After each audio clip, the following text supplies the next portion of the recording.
It's your favorite YouTube dealer. I appreciate you guys for stopping in. I'm having fun checking out Melanie Martinez. It's exciting to have found a bunch of new artists that I've never heard of that have amazing music, and it gives me more stuff to get up on the channel. Now, somebody said I should go back through her entire album, and it's like a story from the beginning to the end. And I may still do that, but when you said that Sippy Cup was a follow-up to Dollhouse, I had to dive in. I had to dive in like immediately because I really enjoyed that song, the concept and everything. So I wanted to dive in and see what this one was all about. So I appreciate you guys for being here. If you do enjoy these videos, smash that like button, hit that subscribe notification gang if you guys want to know when I drop new videos. But let's dive in. Let's see what that girl Melanie was cooking with on this one. Blood still stains when the sheets are washed. Sex don't sleep when the lights are off. Kids are still depressed when you dress them up. And syrup is still syrup in a sippy cup.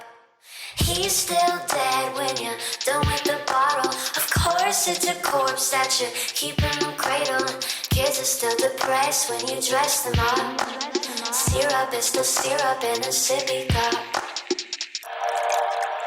I mean, she's not wrong.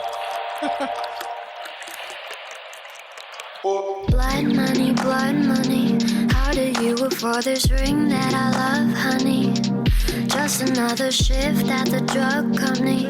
He doesn't think I'm that fucking dumb, does he?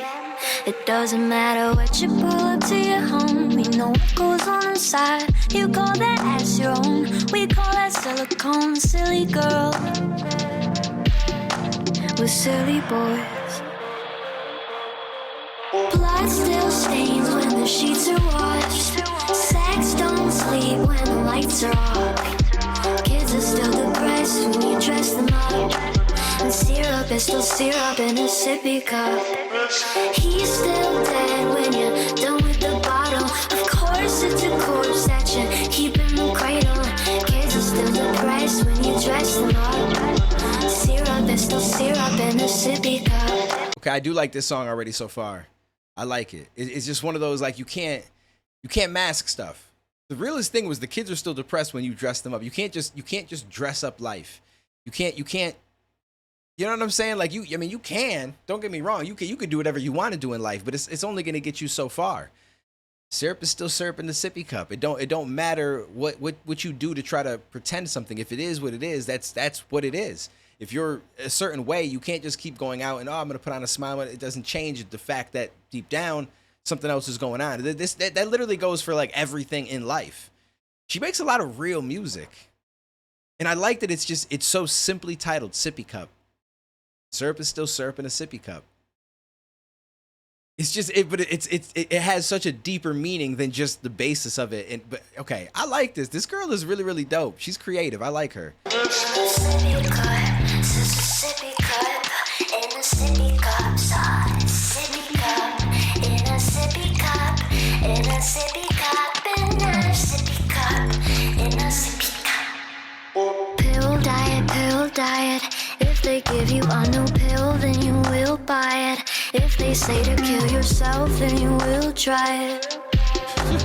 All the makeup in the world won't make you less insecure. You got weights in your pockets when you go to the doctors. Your favorite candy's cotton, that's why all your teeth are rotten. Hold up, I gotta go back, because that might have been one of the realest one. All the makeup in the world won't make you less insecure.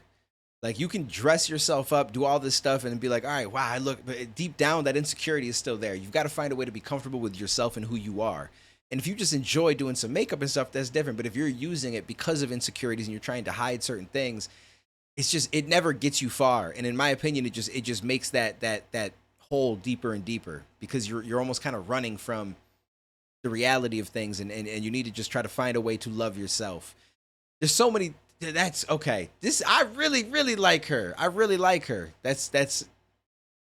She makes so much sense. There's something else she said in the beginning of this as well. Sippy cup in a sippy cup. Pill diet. This part right here, the whole you kill yourself if they tell you, like, basically if they tell you to do that, you will try it. And there's some people that that is the way that it is. They're so invested in whether it's the media, whether they just blindly follow what they're being told by other people is going to help, so on and so forth. And people will literally try almost anything instead of trying to have a little bit of senses, I guess, so to speak. I F with Melanie. If they give you a new pill, then you will buy If they say to kill yourself, then you will try it. All the makeup in the world won't make you less insecure. You got weights in your pockets when you go to the doctors. Your favorite candy's cotton, that's why all your teeth are rotten. Silly girl, the silly boy. Blood still stains when the sheets are washed. Sex don't sleep when the lights are off. Kids are still depressed when you dress them up. And syrup is still syrup in a sippy cup. He's still dead when you're done with the bottle. Of course it's a corpse that you keep in the cradle. Kids are still depressed when you dress them up. Syrup is still syrup in a sippy cup. Sippy cup, sippy cup, in a sippy cup. Sippy cup, in a sippy cup, in a sippy cup, in a sippy cup. Blood still stains when the sheets are washed. Sex don't sleep when the lights are off. Kids are still depressed when you dress them up. And syrup is still syrup in a sippy cup. I wanted more to this. Not that there needs to be more, but I just was really enjoying this. I would be very happy if it continued and kept going. But the moral of the story is, you can't mask everything in life. You can't just hide things. You can't pretend something isn't what it actually is. You can't hide your insecurities. You can't drink away the fact that something happened to somebody or that you're dealing with some issues. Like, none of that changes the underlying fact. And at the end of the day, you've got to face it. And the sooner that you face it, and the sooner that you equip yourself to get through stuff like this, the better that you're going to be at that kind of stuff in the future. Just the reality of it. It's also a good message that you can't just blindly follow stuff. Just because they give you a new pill to try to you need this, it'll help you out with that. And just like, there's so many times that happens. Now, don't get me wrong. When it comes to certain things, I'm not here to say like depression isn't real. I'm not one of those people, because there are people that have actual chemical imbalances. And I'm not saying that the medicine is the best designed for it, but some people do get relief from the medicine. And some people actually do need, some balancing. The problem is it's still a guessing game. So that's the issue with it, is like, you may actually need something, but maybe they don't ever find the right thing for you, or maybe the right thing hasn't even been made for you yet, because it's different for everybody. Like, say when it comes to antipsychotics, and I've spoke with a lot of doctors and stuff like that, because I have somebody that I help with, and they pretty much look at it like a key and lock method. They have no idea if this specific antipsychotic is going to help you. They're just like, we've seen success with this in the past, so let's give it to you as well. But every person is different, and you might end up having worse symptoms on it. So then they say, okay, that key didn't fit your lock, so let's find another one and try this. And they just keep doing that until they find something that's tolerable enough for you and seems to help you with what you need help with. And I personally feel like that's the same when it comes to depression medication, anxiety medication. Like, it's all just kind of a guessing game, and just seeing like, all right, try this for a few weeks. Let me know how you feel. You might feel worse. You might feel better. Like, it's just, there's no telling.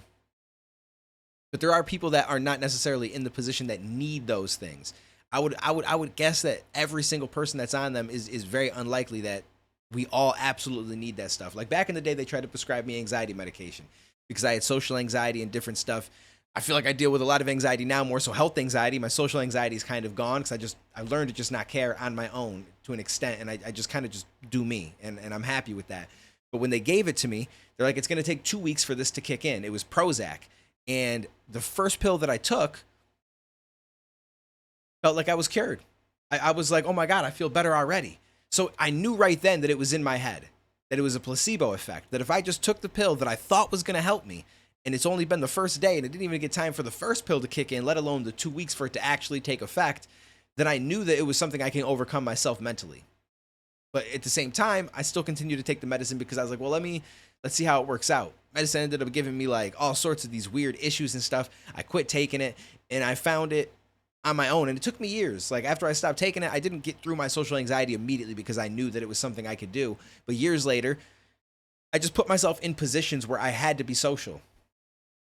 And slowly but surely, it worked out. One of them was getting a job at AT&T where I had to literally sit and work with people on stuff, and angry people would come in and I had to try to help them with their account. And I remember sweating the first couple of weeks. Every time I had a customer, I was nervous. I hated when it was a whole family because I had to talk with everybody, and it just stressed me out so much. But it eventually turned into me getting over it. And I'm not saying that works for everybody, but that worked for me. So I found what helped me out. And then obviously I started to do YouTube. Doing YouTube is a little bit different. Like being in front of a camera, it's something you got to learn to be comfortable with, but it's not the same. It's not like there's a crowd of people in front of me. However, I feel like if I was checking out music or talking about stuff that I enjoy and there was a crowd of you guys, I don't think it would bother me one bit. In the past, I would have ran. I'd have ran and never came back. So there's a lot of things in life that you just got to try to decipher for yourself. You've got to determine if you feel like something is actually for you or not. And don't just blindly follow what they tell you, because it's not always the right answer. But you also can't mask things. You can't run from things forever. You got to face things, and you've got to find a way to cope with things and find a way to adapt and get around things. That's the best way to go about life. Anyways, she got me talking in these videos about all sorts of stuff. So I like Melanie because I like having conversations like this. So I appreciate you guys. Take it easy. Stay safe. I'll catch you next video, homies. I don't believe in the future, so I just look to my past life. I take all the lessons I've learned and then I create me a moment you can't write. It's different than dreams, it's different than wishing for shit that you see. It's something you build, you gotta shed tears, and if you gon' live it, accept that you'll bleed.